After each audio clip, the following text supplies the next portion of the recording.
저는 인천의 작은 집에 혼자 사는 62세의 정명이라고 합니다.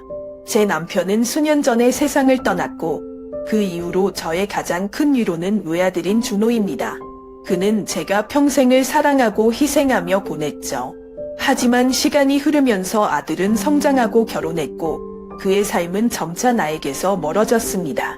이 이야기는 한 어머니가 가족의 변화에 직면했을 때 느끼는 생각, 슬픔, 사랑입니다. 제가 항상 소속되어 있다고 생각했어야 했던 곳이죠. 저는 올해 62세인 정명이라고 합니다.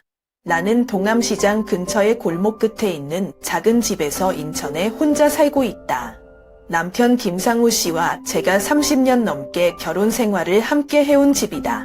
당시 이 집은 작았지만 항상 따뜻하고 웃음으로 가득 차 있었다.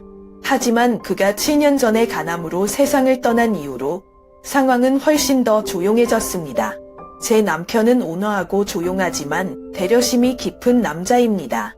나는 그의 병세가 더 이상 치료할 수 없다는 것을 알았을 때 그가 묵상하고 생명보험서에 서명했던 날을 아직도 생생하게 기억한다. 그는 나중에 모녀를 위해 준비해야 한다. 는 짧은 한마디만 했다. 그 집은 지금 여전하지만 이상한 공허한 느낌이 든다. 매일 아침 나는 여전히 이른 햇빛을 받기 위해 창문을 열고 곡화 주전자, 한 주전자를 타서 집 뒤에 있는 작은 정원을 바라보며 조용히 앉아있는 습관이 있다.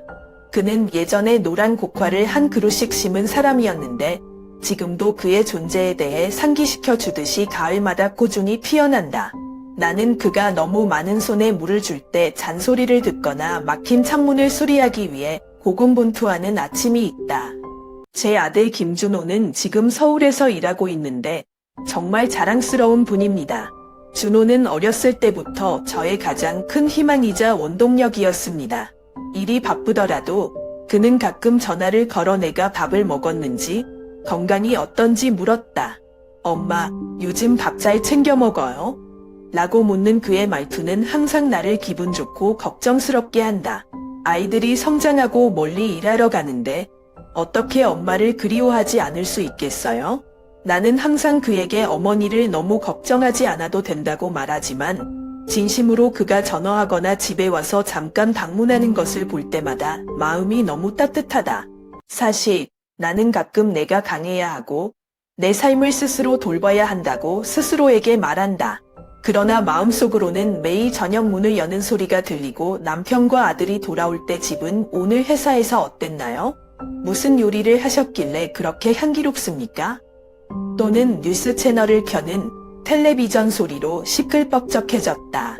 혼자 사는 삶은 점차 길어져 익숙해지지만 때때로 특히 문간에 황금빛이 비치는 가을 오후에는 이상하게 마음이 외롭습니다. 이 근처에 친구가 몇 명 있어요. 중학교 시절부터 친구였던 박숙자 씨는 일요일 아침마다 가끔 장 보러 가거나 교회에 가자고 했다. 우리 둘은 아이들과 옛날 이야기에 대해 하루 종일 앉아서 수다를 떨었다. 우리는 시간이 너무 빨라서 곧 평생에 가깝다고 말하면서 여전히 자주 웃습니다. 인생은 그렇게 되고 슬프고 기쁘고 아쉬운 것도 있고 지금처럼 평화로운 순간들도 있다. 준호가 이번 주말에 엄마 보러 간다고 했어요. 김치찌개 제일 좋아하는 재료 준비해놨어요. 아이들을 만날 생각에 나는 멀리 학교에 다녀온 아이를 기다리는 젊은 엄마처럼 들떠있다. 아마도 그것은 저와 같은 어머니들이 항상 기대하는 가장 단순한 기쁨일 것입니다. 준호는 현재 서울 강남의 한 고층 아파트 단지에 살고 있다. 같은 아내 한은지와 4살배기 아들 김민수가 꿈이라고 부르는 삶을 살고 있습니다. 며칠 전 준호가 제게 전화를 걸었습니다.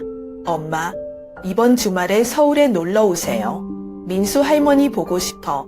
엄마 은지 안 본 지 오래됐어. 그 말을 들으니 가슴이 철렁 내려앉는 것 같았다. 왜냐하면 나는 몇 달 동안 손자와 은지를 만나지 못했기 때문이다.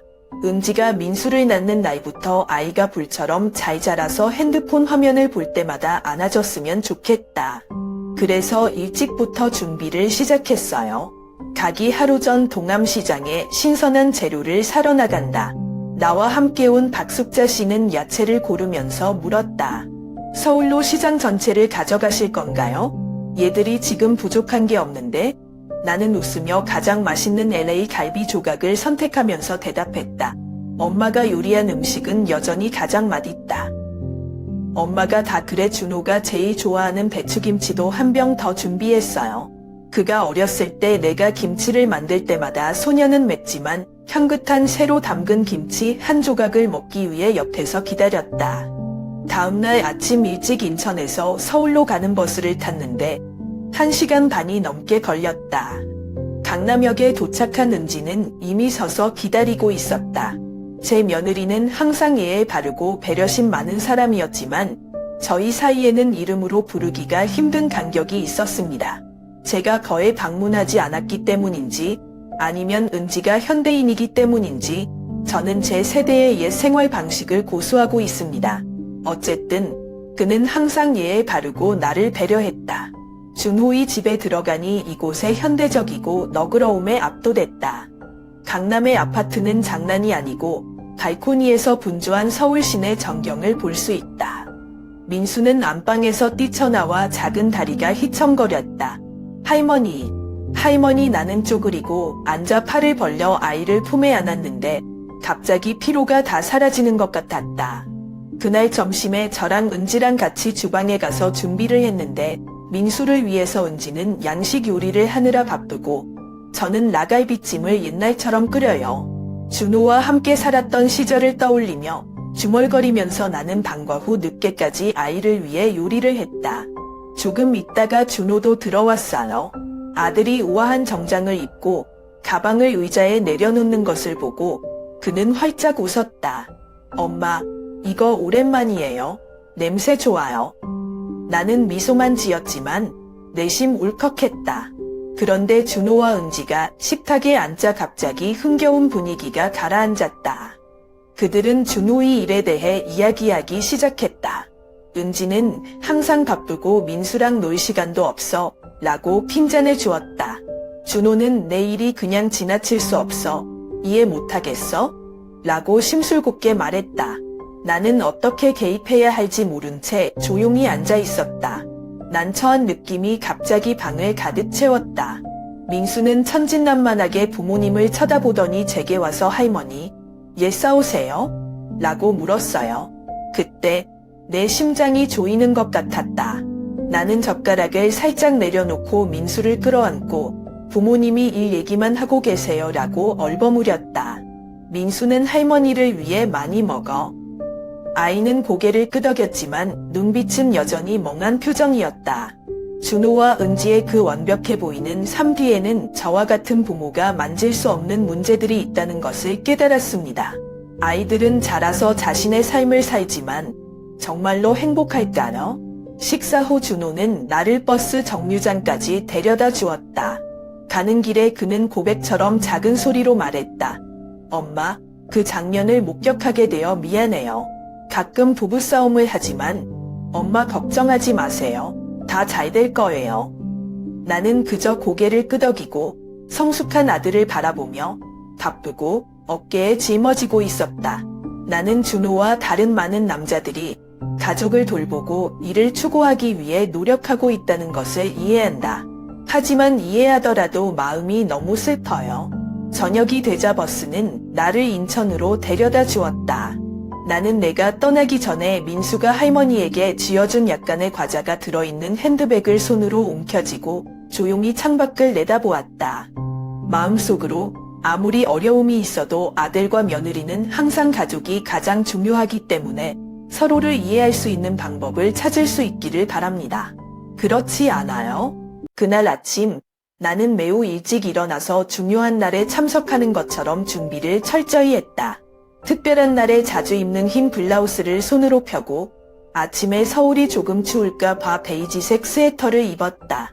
시계를 보니 겨우 5시 30분이었는데 나는 더 이상 누워있을 수가 없었다. 밤새도록 안 자고 민수랑 은지 볼 생각에 가슴이 두근두근했어요. 잊어버린 것이 없는지 가방을 확인하는 동안 전화벨이 울렸다. 준호가 보낸 메시지예요. 아이가 어머니에게 길을 조심하라고 상기시켜 줄 것 같아서 열어보고 웃었지만 문자 메시지를 읽었을 때 미소가 갑자기 꺼졌다. 엄마, 오늘 아침에 회사에서 갑자기 회의가 있어요. 엄마 알아서 택시 타고 집에 와. 죄송합니다. 잠시 멍하니 서 있자니 마음속으로 허탈감이 엄습했다. 그는 일주일 내내 나를 만나기로 약속했고 강남 터미널에서 나를 데리러 집에 같이 가겠다고 말했다. 지금 바쁘다고 이 넓은 서울 시내에서 혼자 택시를 타라고 했어요. 나는 소화기를 탁자 위에 내려놓고 조용히 한숨을 쉬었다. 몇 년 전만 해도 버스도 타고 지하철도 탈 자신이 있었지만 나이가 들수록 멀리 이동하는 게 오히려 불안했다. 그러나 나는 스스로에게 말했다. 괜찮아. 엄마는 갈 수 있어. 민수랑 은지만 만나면 반갑다라는 미소를 지으며 자신을 격려하고 어제 준비한 가방을 들고 집을 나갔다. 인천에서 서울로 가는 버스는 여전히 매시간 꾸준히 운행하지만 러시아워를 피하기 위해 조금 더 일찍 가기로 결정했다. 강남 터미널에 도착하자 군중들이 사방으로 몰려들었다. 그 분주한 사람들 사이에 서서 나는 갑자기 소외감을 느꼈다. 여기저기서 전화 소리, 높은 구두 소리가 바닥을 쾅쾅 두드리고 바쁘기 때문에 얼굴이 고개를 숙였다. 나는 조심스럽게 소화기를 열고 은지가 지난번에 나에게 알려준 준호의 집 주소를 알아냈다. 근처에 있는 택시를 부르려고 손을 들어 중년 아저씨일 때 안도의 한숨을 내쉬며 친절한 목소리로 어디로 가셔야 하나요? 주소 내놔요. 데려다 줄게요. 차에 앉아 유리창 너머로 우뚝 솟은 건물들이 스쳐 지나가는 것을 바라보았다. 서울은 아름답고 화려한데 나는 아직도 낯설다. 저는 준호가 어렸을 때, 그가 처음 서울의 대학으로 올라왔을 때, 지금의 저처럼 낯설었던 기억이 납니다. 그때 저는 항상 아이에게 힘내라, 의야, 다 잘 될 거야, 라고 격려했습니다. 이제 저는 스스로에게 다시 한번 이렇게 말합니다. 준호 집 아파트 앞에 도착했을 때 운전사는 돌아서서 말했다. 아저씨, 이 동네는 보안이 철저해서 들어갈 수 없어요. 아저씨 조금만 걸어가요. 나는 고개를 끄덕이고 그에게 감사한 다음 돈을 지불했다. 고급 아파트 문 앞에 서서 나는 약간 멈췄다. 온 동네는 값비싼 차들을 걸어 나오는 멋쟁이들로 가득 차 있었다.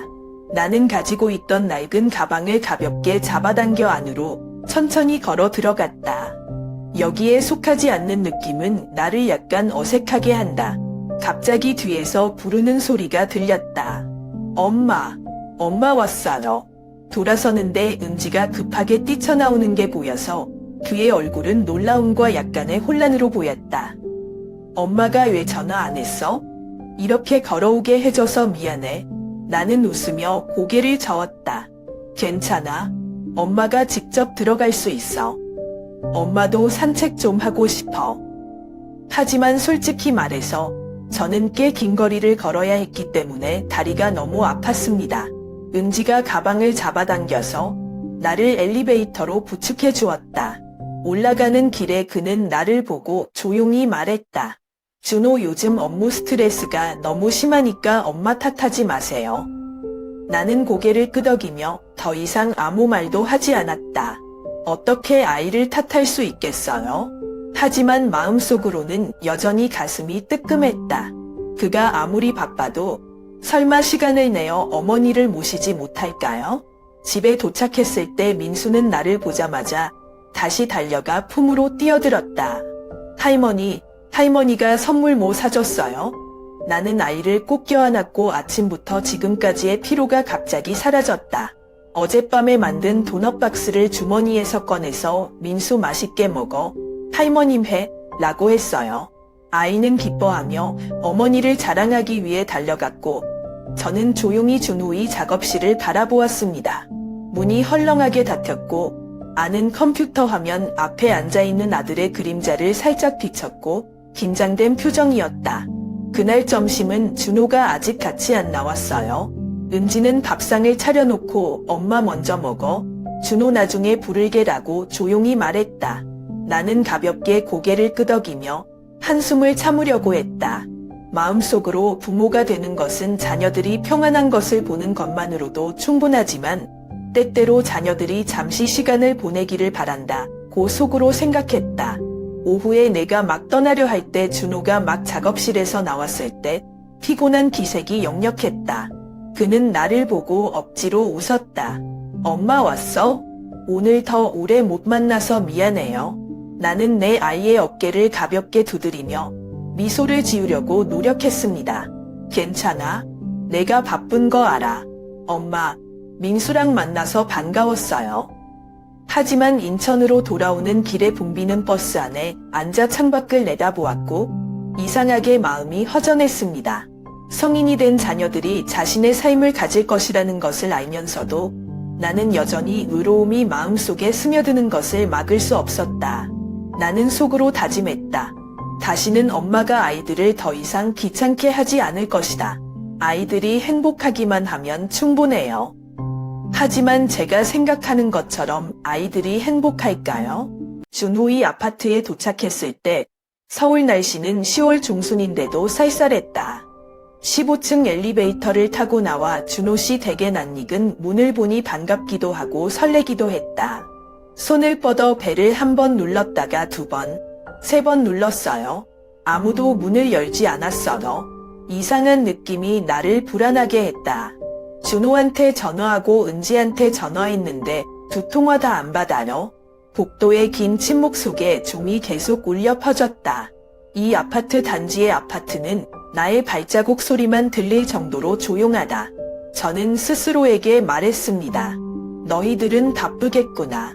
민수가 울어서 초인종을 듣지 못할지도 몰라. 저는 복도 끝에 놓인 작은 의자에 조용히 앉아 차가운 벽에 등을 기대고 창밖을 내다보았습니다. 유리창 너머로 희미한 햇빛이 스며드는 곳이었죠. 1시간이 지났다. 나는 외투를 꽉 잡아당겼고 오래 앉아 있어서 다리가 저렸다. 그때 한 오렌지색 유니폼을 입은 배달원이 엘리베이터에서 나타났고 손에 큰 피자 상자와 몇 개의 패스트푸드 봉지를 들고 있었다. 그는 준호의 문 앞으로 다가가 초인종을 눌렀다. 나는 그를 보고 앞에 있는 문을 보고 약간 놀랐습니다. 너희들이 아직 집에 있구나? 2분도 지나지 않아 문이 열렸다. 준호가 거기 서서 아직도 집에서 옷을 입고 있고 머리가 좀 자다 일어난 것처럼 약간 흐트러져 있어요. 아들은 배달부에게서 가방을 받아 들고 안으로 들어갔는데 눈을 치뜨자마자 나를 보았다. 그의 얼굴이 멍해졌다. 나는 미소를 지었고 그가 말하려 할 때 그는 별로 즐겁지 않은 목소리로 말했다. 엄마, 왜 예고도 안 하고 왔어요? 나는 몸을 가누고 서 있었고 입가에 묻은 미소는 갑자기 사라졌다. 복도 입구에서 스웨터로 한기가 스치는 것 같아 가볍게 떨렸다. 나는 당황해서 대답했다. 엄마가 전화했지만 아무도 전화를 받지 않았다. 나는 너희들이 바쁠까 봐 들렀어. 준호는 한숨을 쉬며 나를 바라보는 눈빛이 약간 난처해 보이더니 집에 들어와요. 엄마, 밖에 오래 서 계시면 이상해요. 라고 조용히 말했다. 그는 몸을 옆으로 내밀어 내가 들어갈 수 있도록 길을 비켜주었다. 아파트 내부는 주말마다 여느 때와 마찬가지로 여전히 지저분하다. 거실 티 테이블에는 아직 다 마시지 않은 과자와 음료수 캔이 몇 개 있다. 방구석에 앉은 은지는 내가 들어오는 것을 보고 깜짝 놀라 준호 못지않게 고개를 들었다. 엄마가 오셨는데 왜 저부터 안 불렀어요? 마음이 조여졌지만 여전히 살짝 웃으려고 노력했습니다. 엄마, 전화했는데 2분 전화 안 받으시네요.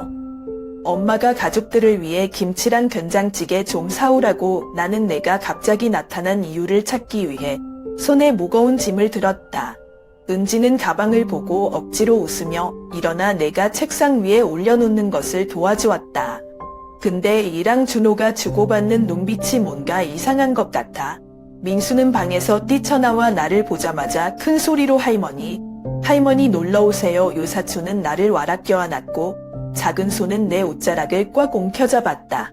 그 순간 민수가 이 집안의 불쾌한 분위기를 없앤 것처럼 마음이 조금 따뜻해졌다. 민수랑 노는 동안 준호랑 은지랑 같이 침실로 끌고 갔어요. 그들은 조용히 말하려 했지만 목소리는 여전히 반질반질했다. 은지가 뭐라고 말하자 준호는 엄마 온 줄 몰랐어. 다음에 전화 받아. 엄마를 그냥 밖에 서 있게 놔둬요. 민수랑 놀다가 못 들으려고 하는 척 하다가 잠깐 멈췄어요. 하지만 그 말들이 귓가에 맴돈다. 어떻게 못 알아봐? 내가 여기 있는 게 뭔가? 귀찮아? 그 느낌이 내 마음을 무겁게 했다. 그들이 방에서 나오자 은지는 어색하게 웃었다. 엄마 밥 먹었어요? 라면 끓여드릴게요. 나는 손을 저었다. 필요 없어. 엄마가 음식을 가져왔어. 그냥 너랑 민수만 방문하고 싶어. 오랜만이에요. 그날 점심 내내 집안의 분위기는 전혀 편안하지 않았다. 준호는 초조한 듯 시계를 힐끗 쳐다보았고 은지는 바쁘다는 핑계를 대고 방에 들어가 뭔가를 계속 못했다. 나는 잠시 앉아 조용히 말했다. 엄마가 갈게. 너희 둘 방해될까봐. 민수는 내 다리를 꼭 껴안고 애교를 부리며 할머니, 오지 마세요. 민수랑 같이 놀자. 나는 손자의 이마에 가볍게 키스하고 한숨을 참았다. 착해. 다음에 또 와. 준호가 몸까지 배웅해졌는데 얼굴이 조금 안쓰러워. 엄마, 조심히 들어가세요. 다음에 오면 미리 알려줄까? 엄마? 나는 고개를 끄덕이고 미소를 지으며 몸을 돌려 엘리베이터 안으로 들어갔다. 문이 닫히고 나는 뭔가를 떨어뜨린 것처럼 마음이 허전했다. 이 나이에 나는 단지 아이와 가까이 있고 싶었지만 나와 아이들 사이에 그렇게 보이지 않는 거리가 있다는 것이 밝혀졌다. 나는 내 손을 내려다보며 세월이 흐르면서 선명하게 주름진 주름과 굳은 손을 내려다보며 스스로에게 아마도 라고 말했다. 익숙해지는 법을 배워야겠어요.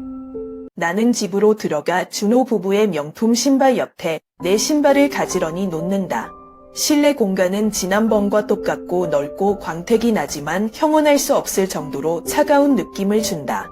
은지가 소파에 다리를 꼬고 앉아있는데 손에 든 휴대전화가 문자 메시지처럼 계속 눌렀다. 문을 여는 소리를 듣고 막 들었고 약간 놀란 눈빛이었지만 옅은 미소로 바뀌었다.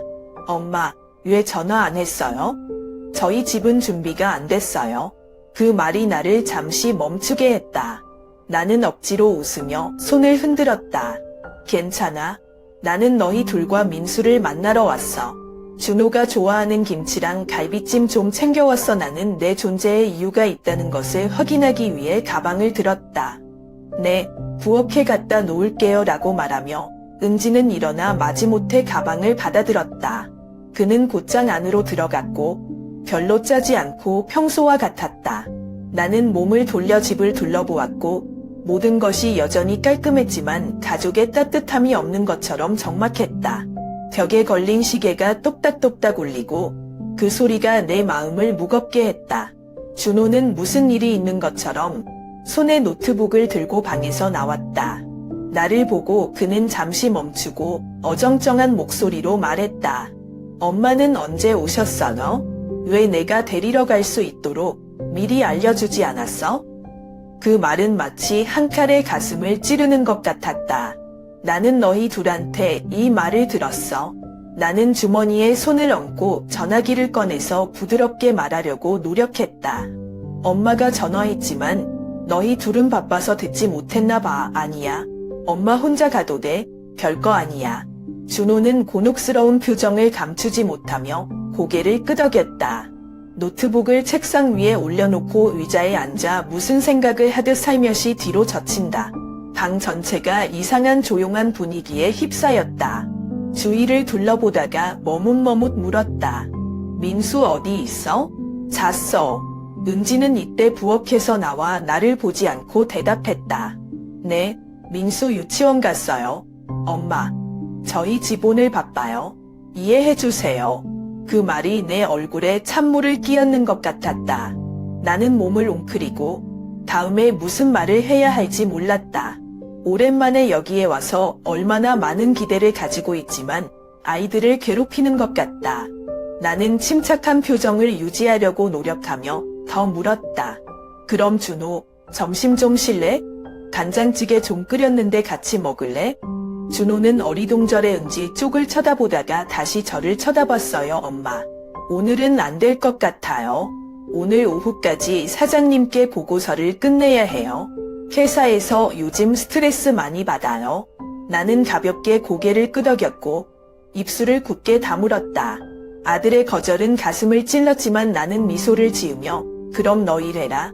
엄마는 여기 잠시 앉아있으면 된다고 말했다. 은지는 준호를 향해 뭔가 말하려는 듯 눈을 부라렸다. 집안의 분위기가 갑자기 긴장되었다. 나는 모른 척하며 조용히 가방을 열어 어제 저녁부터 준비해온 갈비찜 상자를 꺼냈다. 나는 컵에 조금 떠서 탁자 위에 놓고 말했다. 준호야, 너 먹어봐. 오늘 아침부터 찜 엄마야. 준호는 고개를 끄덕였지만 젓가락을 움직이지 않았고 눈빛은 여전히 노트북 화면에 붙어 있었다. 은지는 내가 무엇을 하고 있는지 전혀 개의치 않고 다시 전화기를 훑었다. 널찍한 넓은 집 한가운데에 있는 큰 소파에 앉아 나는 갑자기 이방인처럼 느껴졌다. 아무도 나에게 말을 걸지 않았다. 그 소외감이 나를 감쌌다. 잠시 후 초인종이 울렸다. 은지는 즉시 일어나서 문을 열러 나갔다. 밖에는 제복을 입은 젊은 여성이 배달 상자를 들고 있었다. 은지는 돌아서서 엄마, 잠깐 앉아있어. 나 일 좀 있어 라고 말할 듯 나를 힐끗 쳐다보았다. 나는 탁자 위에 갈비찜 그릇이 식어가는 것을 바라보며 조용히 한숨을 쉬었다. 아침부터 얼마나 많은 준비 노력이, 얼마나 많은 열망이 갑자기 사라졌다. 나는 주머니에서 손수건을 꺼내어 살짝 메었던 눈을 가볍게 닦았다. 아마도 여기에 제 등장이 정말 부담스러워요. 갑자기 민수가 어디선가 집 안으로 뛰어들어오자 맑은 웃음소리가 터져나왔다. 할머니, 할머니. 나는 고개를 들고 눈빛을 빛냈다. 무거운 분위기에 작은 불빛이라도 비칠 듯 요사촌이 달려와 나를 꼭 껴안았다. 가슴에 벅차오르는 감정을 억누르며 민수를 품에 안았다. 준호는 그 장면을 보고 은지를 슬쩍 힐끗 쳐다보더니 낮은 목소리로 말했다. 엄마, 오늘 좀 놀다가 쉬세요. 바빠서 미안해요. 나는 고개를 끄덕이고 미소를 지었다. 괜찮아. 나도 너희들을 좀 보고 싶을 뿐이야. 하지만 마음속으로는 잘 알고 있다. 내 아이들의 분주한 생활 속에서 나는 아마도 가장자리에 서 있는 사람이 된 것 같다. 민수를 조금 더 끌어안고 속으로 아냐. 너만 건강하면 돼. 아이들이 안정이 되면 돼. 더 필요 없잖아. 날이 저물었을 때 나는 그 아파트를 떠나 무거운 다리로 엘리베이터를 내려갔다. 이렇게 갑자기 오면 안 될 것 같다는 생각을 조용히 하다가 아이들이 더 편하게 살 수 있도록 나는 이 이름 없는 슬픔을 더 많이 가져올 필요가 없다. 그날 저녁 식사는 아주 깔끔하게 준비되었다. 집에서 가져온 된장찌개와 갈비찜을 다시 데워 분위기를 풀어보려 했다. 은지도 계란 후라이와 볶음김치 등 간단한 요리를 몇 개 더 했지만 나는 그녀가 예의상 한 것을 알았다. 온 가족이 네모난 식탁에 둘러앉았지만 아무도 아무에게도 말하지 않았다. 수저가 접시에 닿는 소리가 방 안에서 유일한 소리였다. 나는 말을 걸려고 노력했다. 민수는 오늘 학교 잘 다녀왔니? 선생님 칭찬해. 민수는 그릇에 담긴 당근 조각을 가지고 앉아있다가 고개를 들고 기뻐하며 네. 선생님이 저보고 반에서 제일 잘 그린대요. 나는 행복하게 웃으며 갈비 한 조각을 더 집어주었다. 잘했어. 그럼 내일 할머니가 민수에게 새 그림 물감을 사줄까? 아이는 좋아요. 라고 소리쳤지만 그 작은 기쁨은 잠시 흘렀습니다. 준호가 수화기를 들고 긴장한 얼굴로 미안해. 문자 회사 급해. 엄마랑 민수 밥 먹어. 그는 일어서서 작업실로 가서 문을 닫았다. 나는 따라 보았고 마음이 조였다. 제 아들은 늘 그렇게 바빠요. 은지는 남편이 떠나는 것을 보고 전혀 개의치 않았다. 엄마가 천천히 드세요. 방으로 올라가서 몇 가지 볼 게 있어요 라고 그녀는 젓가락을 내려놓고 수화기를 들고 일어섰다. 넓은 부엌은 이제 나와 민수만 남았다. 밥상이 거의 온전하게 남아있는 것을 보고 나는 조용히 한숨을 쉬고는 청소를 시작했다. 민수는 어려서 몇 개만 먹으면 애니메이션을 보자는 거야. 나는 손자를 위해 텔레비전을 켜고 부엌으로 돌아와 설거지를 했다. 수도꼭지에서 물이 흘러내리고 울타리 소리가 나로 하여금 어느 정도 편안함을 느끼게 했다. 그런데 그때 마침 거실 밖에서 은지가 큰 소리로 외치는 소리가 들렸어요. 그녀의 목소리는 더 이상 예의를 차리지 않았다. 내가 말했지. 엄마가 이렇게 갑자기 올라오시면 불편해요. 집이 작아요. 엄마가 오래 계시면 어떻게 해야 할지 모르겠어요. 준호의 목소리가 울려 퍼졌고 더 작았지만 내가 잘 들을 수 있을 만큼 충분했다. 무슨 소리야? 엄마는 잠시 동안만 계세요. 무엇이 과장이에요? 은지는 양보하지 않았다. 편하게 생각하시나요? 집이 좁고 당신의 어머니를 추가하면 나는 너무 답답함을 느낍니다. 난 너의 마음을 몰라. 내 손이 경직되었다. 물소리는 여전히 흐르고 있었지만 주위의 모든 소리는 침묵에 잠긴 것 같았다. 내 마음은 누가 질식하는 것처럼 아프다. 나는 가만히 서서 감히 움직이지 않았고 작은 소리만으로도 아이들이 내가 듣고 있다는 것을 알게 될까봐 두려웠다. 군더더기 같은 느낌이 들자 갑자기 부담이 커져 눈이 따가웠다. 준호는 한참 동안 입을 다물고 있다가 말 조금만 해요. 엄마 들리게 하는 게 어때요? 라고 조용히 말했다. 은지는 엷은 웃음을 터뜨렸다. 그냥 해본 말이야. 사실은 그래. 생각해보세요. 엄마가 예고도 없이 갑자기 오셔서 며칠 동안 머무르면 제가 어떻게 돌볼 수 있을까요? 그렇게 살고 싶지 않아. 나는 손을 떨면서 싱크대에 몸을 살짝 기댔다. 나는 여러 번 전화를 했지만 아무도 전화를 받지 않았다. 나는 단지 아이들을 방문하고 싶고 아무도 귀찮게 할 생각은 없다. 그때 민수는 거실에서 부엌으로 달려가 내 옷자락을 움켜쥐고 할머니, 설거지는 다 하셨나요? 할머니, 나랑 같이 놀래? 나는 깜짝 놀라 손을 급히 말리고 엎드려 조카를 안아 올려 밝은 미소를 지으려 했다. 좋아, 민수랑 놀자. 예쁘다. 아무것도 모르는 민수는 자신이 못 보고 있는 애니메이션에 대해 제잘거리며 이야기한다. 나는 눈물이 샘솟는 것을 막기 위해 아이를 품에 안고 천장을 바라보았다. 은지의 말이 내 귓가에 맴돌았고 한마디 한마디를 소금에 문지르듯 했다. 저는 은지를 탓하지 않아요. 집집마다 다 다르니까요. 나는 나 자신에게만 슬프다. 엄마가 되어 아이들과 손주들을 만나는 것 외에는 아무것도 바라지 않지만 내 존재는 사람들을 불편하고 답답하게 만든다. 그날 밤 거실에 들어온 준호는 내가 민수와 앉아있는 것을 보고 조용히 말했다. 엄마는 일찍 주무시고 내일 집에 데려다 주세요. 요즘 일이 많아서 엄마를 오래 못 챙겨요.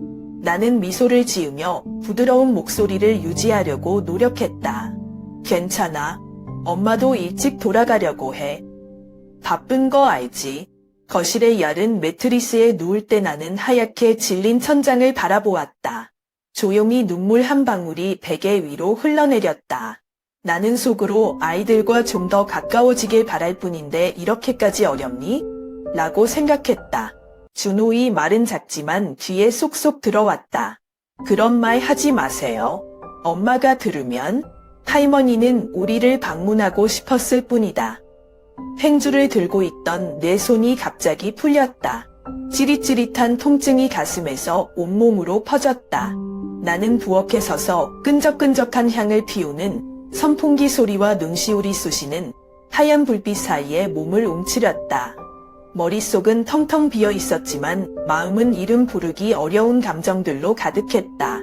은지의 말이 일부러 나를 노린 것은 아닐지 모르지만 어쨌든 그것은 단지 자녀와 손자를 만나고 싶어하는 어머니인 내 마음을 칼로 찌르는 것과 같다. 어디서 용기를 얻었는지 수건을 책상 위에 내려놓고 거실로 나왔다. 소파에 앉아있는 은지는 여전히 핸드폰 화면에 손가락을 움직이며 약간 놀란 표정으로 나를 훑었다. 준호가 옆에서 제가 나오는 걸 보고 깜짝 놀랐어요. 목소리를 가다듬으려다 혀끝이 막히는 듯 은지를 쳐다봤다. 은지, 엄마가 여기 오는 게 그렇게 불편하면 엄마한테 솔직하게 말할 수 있어. 그 말이 방금 끝났고 공간이 멈춘 것 같다. 준호는 나를 보고 당황한 눈빛을 보냈다. 엄마 무슨 소리야? 은지도 고개를 들고 어리둥절했다. 그녀는 내가 방금 한 말을 듣게 될 줄은 꿈에도 생각지 못했다. 격시계가 똑딱거리는 소리까지 들릴 정도로 방 안의 분위기가 긴장돼 가슴속에서 박동하는 소리가 무겁게 울렸다. 나는 은지를 바라보았다. 고통스러운 눈빛. 알아요. 아마도 어머니는 젖지도 않고 민첩하지도 않으며 때때로 아이들을 괴롭힐 수도 있다. 하지만 엄마는 그냥 가끔 여기 와서 내가 좋아하는 요리도 하고 민수랑 놀기도 하고 싶어. 그게 그렇게 불편할 수가 있어요? 내 목소리는 떨렸지만 말 한마디 한마디에 억눌린 마음이 가득했다. 준호는 황급히 끼어들었다. 엄마는 오해하지 마. 은지는 그냥 익숙하지 않을 뿐이죠. 요즘 저희도 너무 부담스러워서. 은지는 잠자코 있었지만 그녀의 시선은 바닥을 내려다보았고 무의식 중에 손은 옷 모서리를 살짝 구겼다. 알아요. 은지는 나쁜 사람이 아니에요. 그녀는 또한 아내가 되고 어머니가 되고 다른 많은 책임을 지려고 노력하고 있습니다. 그러나 며느리의 말은 의도적이든 고의적이든 이 가족을 돌보기 위해 청춘을 바친 나 같은 어머니를 다치게 했다. 나는 숨을 깊이 들이쉬고 계속했다. 엄마는 너를 탓하지 않아. 은지, 그냥 엄마가 있으면 내가 불편하면 더 이상 안 올 거야. 엄마는 이미 늙었고 많은 것을 필요로 하지 않는다. 단지 너희들이 건강하고 행복하기를 바랄 뿐이다. 말을 마치자 준호는 다음에 어찌할 바를 모르겠다는 듯 한숨을 쉬었다. 은지가 저를 보면 눈이 약간 충혈되긴 하지만 침묵을 지킵니다. 아마 그녀도 안쓰러워하고 있을 거예요. 하지만 어떻게 말을 꺼내야 할지 모르겠어요. 방은 침묵으로 가라앉았고 TV가 어떤 어린이 프로그램을 방송하는 소리만 남았고 우연히 분위기를 더욱 무겁게 만들었다. 마지막으로 은지는 목소리를 냈고 그녀의 목소리는 작았지만 내가 들을 수 있을 만큼 충분했다. 엄마, 죄송해요. 엄마를 슬프게 하려고 그런 말을 한 건 아니에요. 그냥 여기 생활이 너무 바쁘고 힘들었어요. 가끔 부담스러워서 하지 말아야 할 말을 했다. 나는 고개를 끄덕이고 상황을 진정시키기 위해 미소를 지으려고 노력했다. 이해할 수 있어. 누구나 지칠 때가 있고 완벽하지 않다. 근데 은지야, 엄마도 그냥 자기 아이들과 친해지고 싶은 엄마야. 앞으로 불편한 점 있으면 엄마한테 솔직하게 말해도 돼요. 준호는 말없이 거기 서 있었지만 나를 바라보는 눈빛에는 고마움과 안타까움이 가득했다. 아마도 그는 어머니에게 너무 오랫동안 무관심했다는 것을 깨달았을 것이다. 나는 부엌으로 돌아가서 미완성된 설거지를 계속했다. 손은 여전히 찬물에 담갔지만 마음은 어느 정도 가벼워졌다. 은지가 미안하거나 준호가 더 이해를 해서가 아니라 제가 그동안 숨겨왔던 말을 해왔기 때문에 엄마가 된다는 내가 짐이 되기를 바란 적이 없다. 나는 단지 아이들이 늙고 약해도 부모는 항상 자녀에게 사랑을 주고 싶어 한다는 것을 이해하기를 바란다. 그날 저녁, 나는 거실에 누워 베란다에서 뚜벅뚜벅 떨어지는 빗소리를 들었다. 어둠 속에서 조용히 혼자 속삭였다. 내일, 엄마는 곧 돌아올 것이다. 여러분은 가장 편안한 방식으로 살 수 있습니다. 엄마는 늙었고 더 이상 아무것도 필요 없어. 너희들은 편안하고 행복해. 그렇다고는 하지만 조용히 베개에 눈물이 고였다. 이 나이에 나의 가장 큰 기쁨은 손주들과 가까이 있는 것뿐이다. 그런데 왜 그것이 그렇게 뭔가요? 은지의 말은 내 마음을 칼로 찌르듯 했고 그녀가 내뱉는 말 하나하나가 너무 차갑고 날카로워서 나는 피할 수 없었다. 그녀는 소파에서 일어나 두 손을 가슴 앞에 모으고 목소리는 부드럽게 보이려고 노력했지만 아이러니를 숨길 수 없었다. 엄마, 저는 아무 의미도 없어요. 하지만 엄마는 이해해야 한다. 우리도 개인 공간이 필요하다. 다음에 올라올 때는 미리 알려주시면 저희가 정리하도록 하겠습니다. 나는 가만히 은지를 바라보았다. 거실의 전체 공간이 응축된 것 같습니다. 개인 공간 거와 미리 알려야 한다라는 단어가 내 마음속에 계속 맴돌았다. 나는 입술을 살짝 깨물었고 떨리는 손은 낡은 외투 자락을 움켜쥐었다. 화가 나서가 아니라 슬픔 때문에 가슴이 조여오는 것 같았다. 말로 부르기 어려운 슬픔. 나는 단지 손주들을 방문하고 싶고 가족 식탁에 옹기종기 모여 앉고 싶지만 알고 보니 내 등장은 그렇게 불편한 것이었다. 준호는 긴장된 상황을 보고 급히 끼어들었다. 은지, 그건 아닌 것 같아. 엄마가 우리를 보러 오셨는데 왜 그렇게 긴장하셨어요? 은지가 준호를 돌아보자 그녀의 얼굴에 짜증이 드러났다. 아마도 그녀는 너무 오래 참았고 이제 더 이상 참을 수 없다. 나는 항상 엄마를 편들어. 이 집의 공간은 이미 좁고 어머니가 추가되면 어떻게 해야 할까요? 엄마가 이렇게 갑자기 올라오니까 너무 힘들다. 그 말은 나를 비틀거리게 하는 강한 타격이었다. 준호를 바라보다가 다시 은지로 돌아와 약간의 동정을 찾았지만 받은 것은 며느리의 싸늘한 눈빛뿐이었다. 나는 꿀꺽 삼켰고 목소리가 메아리 쳤지만 여전히 침착하려고 노력했다. 은지, 내가 오는 게 불편했다면 미안해. 엄마가 전화했지만 아무도 받지 않았다. 그냥 이따금씩 와서 민수와 나를 찾아다니며 어떻게 지내는지 보렴. 엄마가 방해한 게 아니야. 준호가 걸어오며 나를 안쓰럽게 보았다. 엄마, 그렇지 않아요. 은지는 그냥 요즘 너무 부담스러워서 조금 긴장돼요. 신경 쓰지 마요. 나는 힘없이 미소 지었지만 마음은 아팠다. 은지는 가만히 서 있었고 입술은 무슨 억누르려는 듯 굳게 다물어져 있었다. 결국 그녀는 한 문장을 놓쳤고 목소리는 작았지만 내가 들을 수 있을 만큼 충분했다. 그러면 생각해보세요. 엄마가 아직 젊고 독립적이라면 이런 일은 없을 거예요. 저희도 부담스러워요. 항상 엄마 걱정만 할 수는 없어요. 나는 순간 심장이 멎는 것 같았다. 눈가에 눈물이 고이는 은지를 바라보았다. 그 말은 비난뿐만 아니라 부인과도 같다. 나는 늙었고 시대에 뒤떨어져서 내 아이들의 삶에 불필요한 부담이 되었다. 평생을 준호를 위해 희생했고 사랑으로 키웠는데 이제는 가족들로부터 이런 말을 듣게 되었습니다. 은지와 준호가 우는 걸 못 보게 하려고 몸을 돌려 부엌으로 향했다. 싱크대 앞에 서서 조용히 눈물을 닦았고 어깨가 한 번씩 떨렸다. 말다툼하는 소리가 등 뒤에서 조금씩 들렸지만 은지의 한마디가 여전히 가슴에 사무치는 듯했다. 나 엄마야. 내가 왜 이렇게 거물이 됐지? 잠시 후 준호가 부엌으로 들어왔다. 그는 내 뒤에 서서 조용히 말했다. 엄마, 죄송해요. 은지는 나쁜 뜻이 아니에요. 그냥 요즘 내 일이 너무 많아서 그녀도 긴장하고 있어. 엄마 슬퍼하지 마. 나는 급히 눈물을 닦으며 준호를 돌아보았다.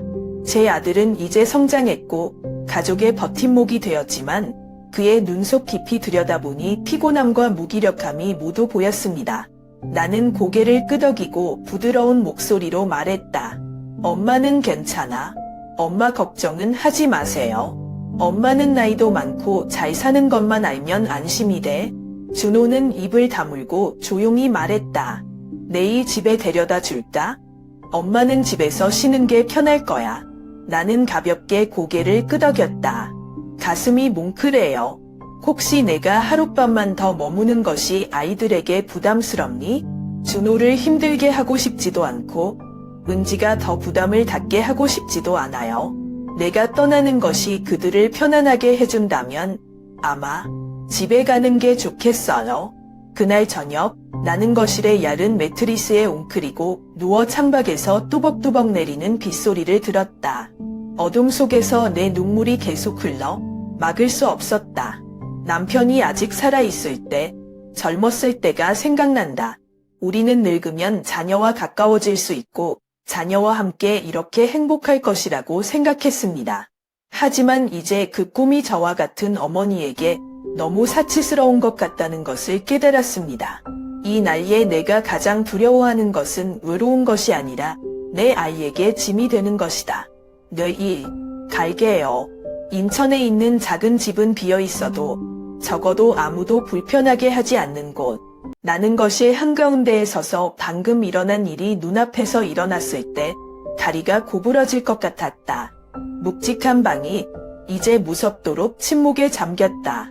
은지가 얼굴을 감싸지고 방으로 뛰어들어가자 문이 세게 무너지는 소리가 울리고 안에서 울음소리가 울렸다. 나는 떨리는 손으로 옷자락을 조이며 준호를 바라보았고 감격으로 목이 쉬었다. 준호, 뭐 하는 거야?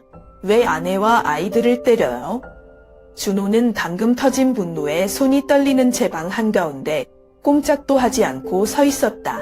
아들의 얼굴은 굳어 있었고 눈은 여전히 성난 불길에 휩싸여 있었다. 무슨 말을 하려는 듯 숨을 내쉬지만 결국 돌아서서 자신의 손에 머리를 쥐어준다. 그의 목소리는 떨렸다. 엄마, 죄송합니다. 근데 은지가 엄마한테 그런 말 하면 못 참아요. 나는 아들을 바라보았고 마음속에는 100개의 흰개미가 어지러웠다. 은지 씨 때문이기도 하고 준호 씨 자신 때문이기도 한 아픔. 준호가 얼마나 억눌려 그렇게 자제력을 잃었는지 잘 알지만 부부싸움은 내가 보고 싶은 게 아니잖아. 가족은 원래 사이좋게 지내야 하는데 지금은 제가 또 이런 상황에 놓이게 된 계기가 된 것 같아요. 나는 조용히 한숨을 쉬고 아들의 어깨에 손을 얹고 목소리는 떨렸지만 침착하려고 노력했다. 준호, 나는 너희 가족이 이렇게 있는 것을 보고 싶지 않아. 은지가 무슨 말을 해도 민수의 처자식, 엄마야. 그러면 안 돼. 준호는 고개를 들고 눈을 붉히며 나를 바라보았다. 하지만 어머니는 알고 계십니까? 나는 엄마가 나를 성장시키기 위해 평생 고생하는 것을 보았다. 이 집, 이 삶, 이 모든 것은 어머니의 희생 덕분이다. 아무도 엄마를 무시하는 걸 허락하지 않을게요. 나는 고개를 저으며 목소리를 부드럽게 유지하려고 노력했지만 단호했다. 준호야, 너의 마음을 알아. 하지만 어머니와 아내 사이의 일은 이렇게 해서 해결될 수 없다.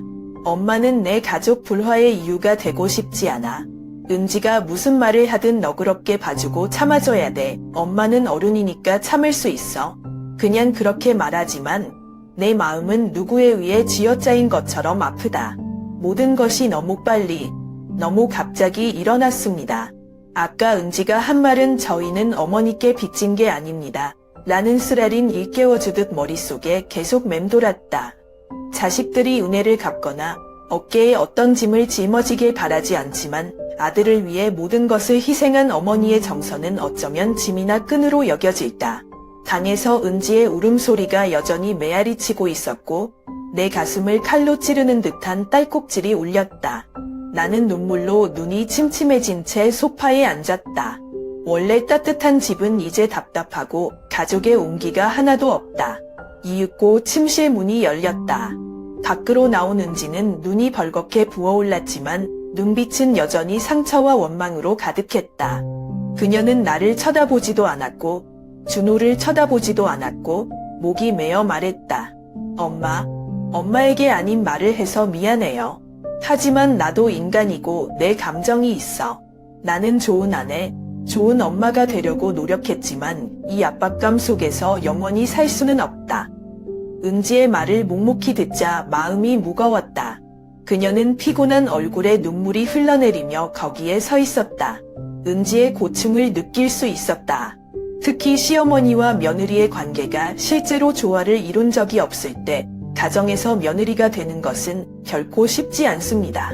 그러나 오늘 그녀가 말한 것은 여전히 내가 예상하지 못한 것이다. 나는 일어나서 조용히 말했다. 은지야, 엄마는 널 비난하지 않아. 이유가 있다는 거 알아. 하지만 어머니도 이 가족에게 짐이 되는 것을 원하지 않는다. 엄마는 내일 인천으로 돌아가실 거예요. 너희들 마음대로 살아라. 은지가 나를 올려다보자 그녀의 눈은 놀라움과 함께 괴로움으로 가득 찼다. 그녀는 무슨 말을 하려다가 그만두었다. 준호는 걱정스러운 목소리로 나를 돌아보았다. 엄마, 그러지 마세요. 그냥 며칠만 더 있어줘요. 나는 미소를 지었지만 그 웃음은 지루하고 슬픔을 가득 담았다. 괜찮아, 준호야. 엄마가 집에 오시면 편하실 거예요. 그 집은 비록 허전하지만 적어도 엄마가 아무도 불편하게 하지 않는 곳. 그날 밤 내내 나는 얇은 담요를 껴안고 거실에 조용히 누워 있었다. 거실 밖에 텔레비전 소리는 꺼진 지 오래되었고 창밖에는 바람이 윙윙거리는 소리만 남아 있었다. 눈을 부릅뜨고 천장을 올려다보았고 눈물이 계속 흘렀다. 아마도 나는 정말 늙었고 내 아들의 인생에서 나의 존재는 이제 단지 불편할 뿐이다. 다음날 아침 해가 아직 뜨지 않았을 때 나는 짐을 싸서 조용히 문을 나섰다. 준호가 부엌에 서서 죽 한 냄비를 끓여주었다. 그가 나를 올려다보고 안쓰러운 목소리로 말했다. 엄마는 하루 더 머물 수 없니? 나는 아들의 어깨를 부드럽게 쓰다듬었고 목소리는 낮아졌다. 엄마 집에 가자. 준호, 잘 지내요? 엄마가 기뻐하실 거예요. 나는 무거운 다리처럼 몸을 돌려 걸어갔다.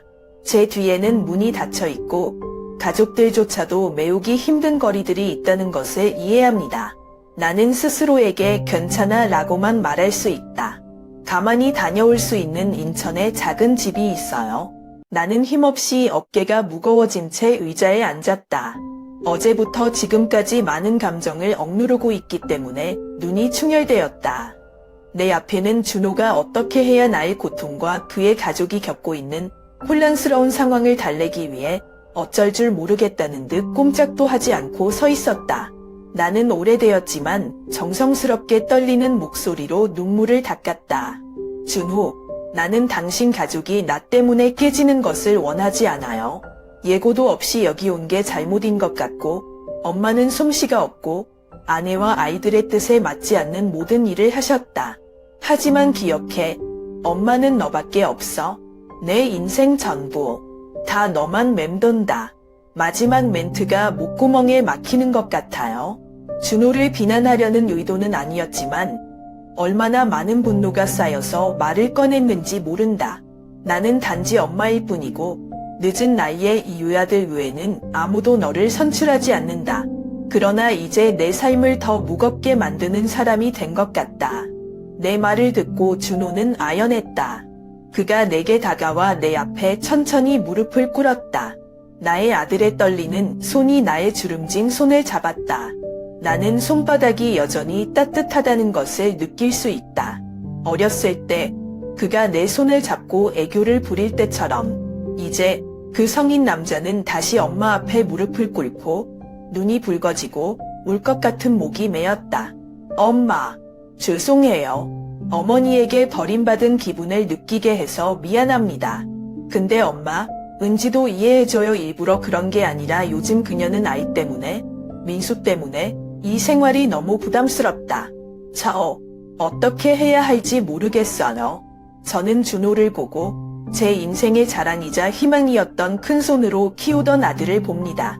그러나 이제 그는 나와 그의 아내 사이에 서서 고통받고 있다. 나는 더 이상 비난하고 싶지 않고 마음이 아프다. 나 같은 엄마가 어떻게 아이를 더 비참하게 내버려 둘 수 있을까? 나는 준호의 손을 부드럽게 조이고 목소리는 더 부드럽지만 여전히 많은 슬픔을 담고 있습니다. 준호야, 엄마는 은지를 탓하지 않아. 엄마는 그녀가 집과 일, 그리고 민수를 돌봐야 한다는 것을 알고 있다. 아내가 되는 것과 어머니가 되는 것은 결코 쉬운 일이 아니다. 하지만 자기야, 나는 단지 내가 행복하고 내 가족이 평화롭기를 바랄 뿐이야. 엄마는 늙었고 엄마는 더 이상 아무것도 필요 없다. 엄마가 올 때마다 미소로 나를 데리러 올 수 있기를 바랄 뿐. 그것으로 충분해. 여기까지 하면 또 눈물이 나더라고요.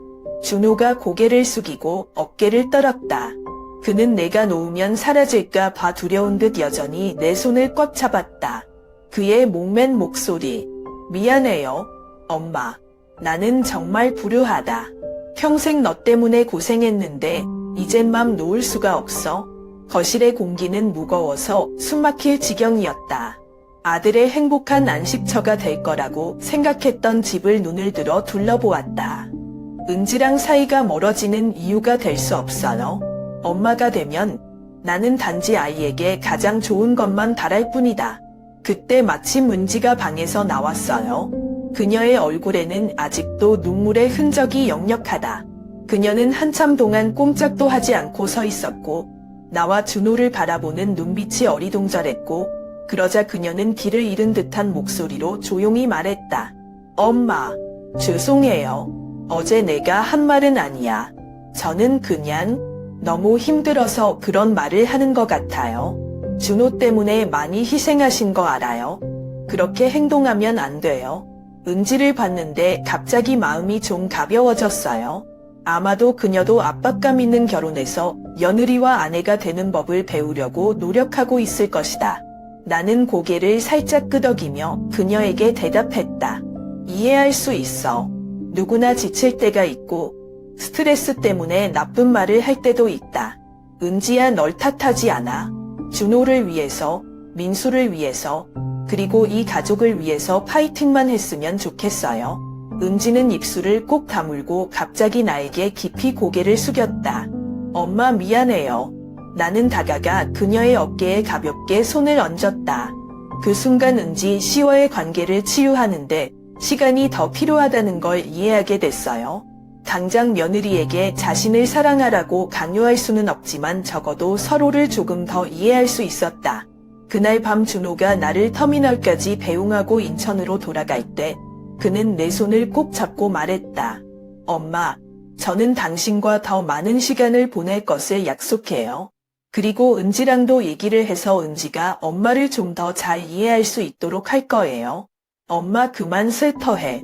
나는 미소를 짓고 아들을 보고 마음이 조금 가벼워졌다. 집으로 돌아오는 버스 안에서 나는 창가에 앉아 서둘러 지나가는 서울 사람들의 흐름을 바라보았다. 눈물이 뺨에 맺혔지만 마음은 따뜻해졌다. 아마도 어머니가 되는 것은 그런 것이다. 아무리 마음이 아프더라도 아이들이 행복하고 가족이 평화롭기를 바랄 뿐이다. 나는 속으로 다짐했다. 모든 것이 잘 될 것이다. 적어도 준호처럼 엄마를 사랑하는 아들이 하나 더 있어요. 다음날 아침, 해가 뜨기도 전에 나는 일어나서 짐을 챙겼다. 실내 분위기는 여전히 전날의 무거운 침묵으로 가득 찼다. 준호와 은지를 깨우고 싶지도 않고 더 이상 귀찮게 하고 싶지도 않다. 거실 소파에 있는 얇은 담요를 살금살금 접었고 낡은 가방을 만졌을 때 손이 가볍게 떨렸다. 제 마음속에는 여러 가지 감정들이 뒤섞여 있습니다. 하지만 저는 더 이상 이런 것들을 지속시킬 수 없다는 것을 알고 있습니다. 길거리를 달리는 차들이 창문칸을 통해 비집고 들어오는 소리는 새로운 하루가 시작됨을 알려준다. 나는 마지막으로 집을 돌아보았다. 옛날에 준호가 살 수 있도록 남편의 보험금을 다 쏟아부었던 넓고 편리한 집. 지금은 갑자기 저에게 너무 낯설어졌어요. 나는 스스로에게 말했다. 괜찮아. 나는 내 아이를 위해 할 수 있는 모든 것을 했다. 이제 나 자신을 위해 사는 법을 배워야겠다. 문에서 황구두를 꿰고 있는데 갑자기 준호 방 문이 열렸어요. 제 아들이 나와서 아마 소리가 들렸을 거예요. 내가 떠날 준비를 하고 있는 것을 보고 그는 깜짝 놀랐다. 엄마, 어디 일찍 갔어? 왜 전화 안 했어? 나는 미소를 지으며 침착하려고 노력했다. 엄마는 교통체증을 피하기 위해 조금 일찍 인천으로 돌아왔습니다. 엄마, 아직 집에 일이 많잖아. 너희들 더 자. 준호가 나를 쳐다보더니 안쓰러운 눈빛을 했다. 그는 나를 말리려는 듯 내 손에 가방을 움켜쥐며 빠르게 걸어왔다. 엄마는 하루 더 있어. 엄마 데리고 서울 놀러 갈게. 엄마는 아직 안 가셨어. 나는 고개를 저었다. 부드러운 목소리. 필요 없어, 유야. 엄마도 멀리 가는 걸 싫어해요. 엄마는 우리 집 생활에 익숙해져 있어. 준호는 잠시 침묵을 지키다가 조용히 말했다.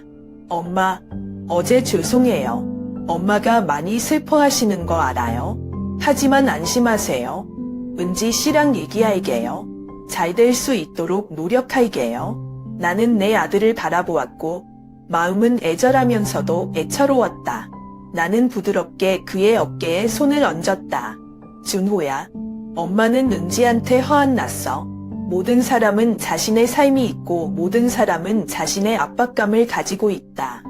갑자기 온 엄마야. 엄마가 먼저 틀렸어. 하지만 얘야. 지금부터 너의 작은 가족을 잘 돌보아라. 널 탓하지 않아.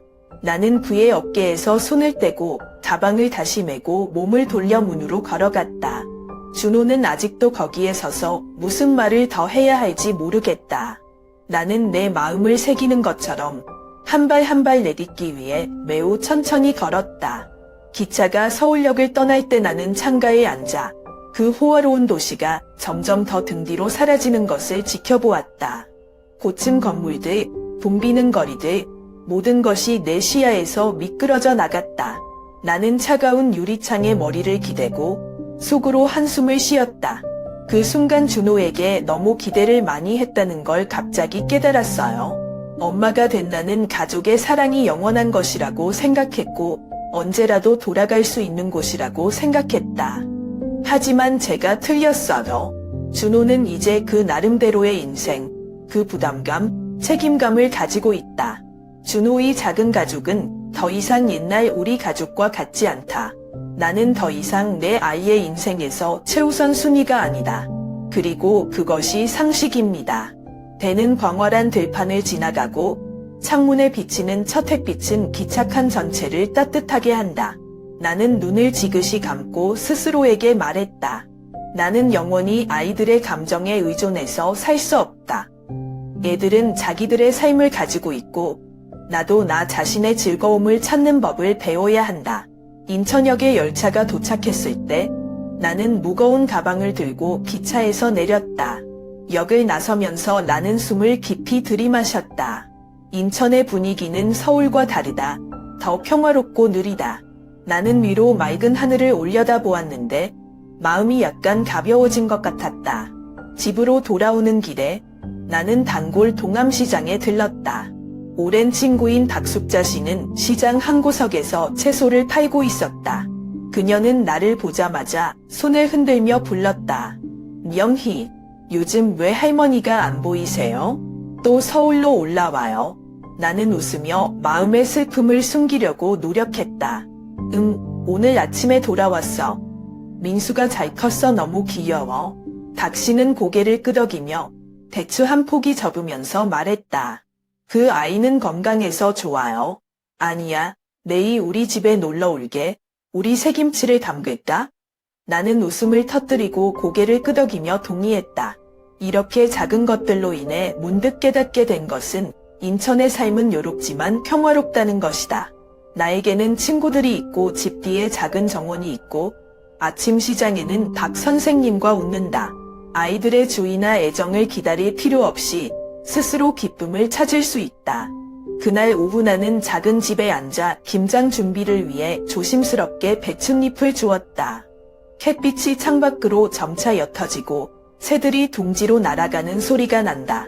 나는 혼자 조용히 웃으며 스스로에게 말했다. 이제부터는 나는 나를 위해 더 많이 살 것이다. 아이들이 나를 필요로 한다면 이 문은 항상 열려 있다. 그런데 기대는 안 될 것 같아요. 내 마음속에는 산들바람이 스치는 것 같았다. 나는 내가 늙었다는 것을 알지만 남은 삶은 여전히 내 것이다. 가장 간단한 것에서도 제 스스로 기쁨을 찾을 것입니다. 한 달 후, 화창한 일요일 오후, 나는 초인종이 울리는 것을 들었을 때 집 뒤 작은 정원에서 우왕좌왕하고 있었다. 그 종소리는 나의 심장을 가볍게 놀라게 했다. 이 시간에 누가 또 왔지? 나는 속으로 생각했고 서둘러 일어나서 흙 몇 조각을 덮은 앞치마를 가볍게 털고 문을 열었다. 대문 앞에 준호와 은지가 서 있습니다. 준호는 큰 가방을 들고 갔고 은지는 옆에 서서 주머니 끈을 가볍게 쥐었다. 나를 보고 둘 다 깊이 고개를 숙였다. 준호는 여전히 안쓰러운 눈빛으로 미소를 지었다. 엄마, 저희 보러 갈게요. 나는 순간 아연실색했고 감정은 놀라움과 동시에 약간 혼란스러웠다. 이 집은 준호도 며느리도 오랜만에 발소리도 안 나고 나는 서둘러 낡은 철문을 열고 더듬거리는 목소리로 말했다. 둘이. 네, 이렇게 예고도 없이 오셨어도? 들어와요. 밖에 서서 뭐해요? 준호랑 은지가 집에 들어왔어요. 내 인천의 작은 집은 서울 준호의 아파트처럼 단순하고 넓고 편하지는 않지만 늘 아늑하고 평화롭다. 두 아이가 들어오는 모습을 보니 마음이 놓이지만 여전히 이름 모를 두려움이 스쳤다. 차주전자를 탁자 위에 올려놓자 은지는 내 앞에서 고개를 깊이 숙이며 벌떡 일어났다. 그녀는 떨리는 목소리로 이렇게 말했다. 엄마, 그날 엄마한테 무례한 말을 해서 미안해. 엄마를 슬프게 하려던 건 아니었어요. 그동안 많이 고민하다가 내가 틀렸다는 걸 깨달았어. 나는 심장이 조이는 듯 은지를 바라보았다. 제 앞에 서 있는 며느리는 눈을 붉히며 표정이 역력했습니다. 나는 더 이상 그녀에게 화를 낼 수 없다. 현대 생활은 사람들을 살기 위해 고군분투하게 하고 때로는 압력으로 말실수를 하게 한다. 나는 일어서서 은지를 살며시 껴안았다. 그의 작은 어깨가 떨렸다. 마치 위안이 필요한 아이 같았다. 나는 조용히 말했다. 괜찮아요. 알겠어요. 모든 가족은 불화를 겪는다. 서로 더 잘 이해하고 사랑하는 법을 배우는 게 중요한 것 같아요. 그 말은 은지 씨뿐만 아니라 저까지 풀어주는 말인 것 같아요. 나는 너무 오랫동안 슬픔을 참아왔고 이제 이 말을 할 수 있을 때 내 마음은 어느 정도 가벼워진 것 같다. 준호가 옆에 앉아서 우리를 조용히 쳐다보는데 눈이 감격으로 빛났다. 그 이후로 아들도 많이 괴로웠다는 것을 알고 있다. 그날 오후 나의 작은 집은 웃음과 대화로 가득 찼다. 준호는 부엌으로 가서 야채를 주워주고 은지는 저번에 나한테 배웠다고 했던 김치찌개를 준비한다. 민수는 이번에도 같이 갔고 소녀는 정원을 뛰어다니며 예전에 남편이 심었던 국화 뿌리를 가지고 장난을 쳤다. 오후 중반 민수의 맑은 웃음소리가 울려 퍼지면서 집은 활기에 찬 듯했다. 오후 식사가 차려졌을 때 준호는 밥그릇을 보고 돌아서서 나에게 말했다. 엄마, 이렇게 가족 식사를 하는 건 오랜만이에요. 서울에서는 항상 서둘렀고 가끔은 가장 중요한 것을 잊어버렸다. 아들과 은지를 바라보다가 가슴이 벅차올랐다. 인생은 파란만장할 때도 있지만 이렇게 함께 앉아있기만 하면 모든 오해는 지나갈 것이다. 고기 한 조각을 은지 그릇에 집어넣고 살짝 웃었다. 오늘 와줘서 정말 기뻐요. 이 집은 항상 열려 있으니 틈날 때 엄마한테 돌아가세요. 은지는 미소를 지으며 이번에는 부드러운 눈빛을 보였다. 네, 안심하세요. 더 이상 서운해하지 않게 할게요. 밥 먹고 준호랑 은지 나올 때 문 앞에 서서 애들 배웅해주고 민수는 나를 꼭 껴안고 애교를 부렸다. 할머니, 내일 또 서울에 놀러 오실래요? 나는 그의 머리를 쓰다듬고 착하게 웃었다. 잘 지내? 할머니가 놀러 오시는 날에. 민수 도넛 만들어줄 할머니.